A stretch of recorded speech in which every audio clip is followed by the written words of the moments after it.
Welcome back. Thom Hartmann here with you. And the Free Speech TV Pledge Drive is going on this week. And it's really important that you call 877-378-8669, the number on your screen right now, and say, yes, I'd like to participate. I'd like to be a part of the Free Speech TV. I'd like to be a member of Free Speech TV. Sign me up. Here's my $10.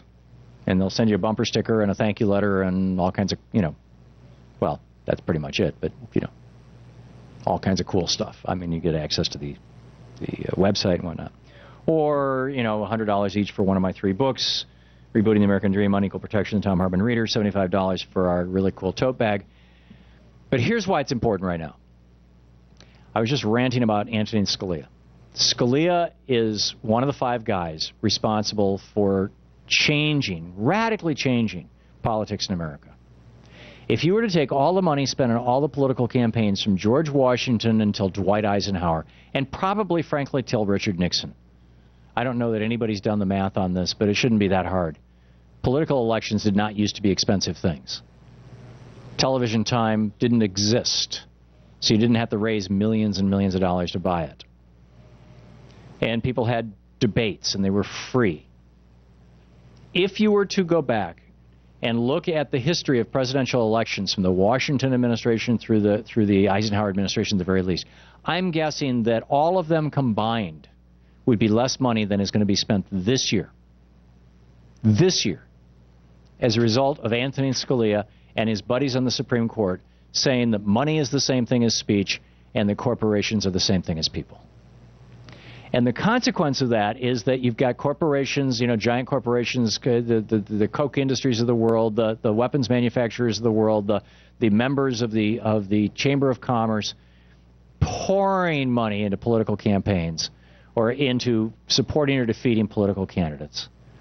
And it's not just millions, and it's not just tens of millions, it's hundreds of millions, and it's going to end up, by the time we're done, by the end of November, it's probably going to be between $3 and $5 billion. When you add up all the races in all the states and all the federal races combined.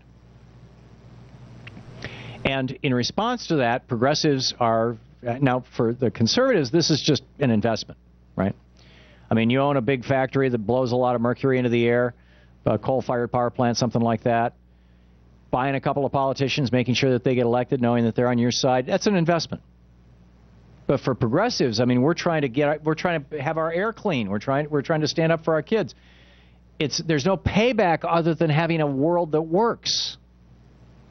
So we don't have as many billionaires on our side, or even millionaires, or even thousandaires, who would view putting money into politics as an investment. So the fact of the matter is that a lot of the money in this political cycle this year, a lot of the money this summer, that would have gone to places like Free Speech TV instead is going to political campaigns. Progressive money, because there's not that much of it. It's a limited pool compared to the billionaires on the right. And that's why it's so important that you call Free Speech TV now and say, I may not have the money of the Koch brothers, but I do have $10. Here you go. Let me help out. Let me be part of this. Because Free Speech TV is too important and valuable a thing to lose. And they do have to pay the bills, and they can't just say to their employees or to the satellite uplink company that they hire to put the signal up on the bird. They can't just say, come back in January when the donors are giving again. So now is a really important time to call 877-378-8669. Please.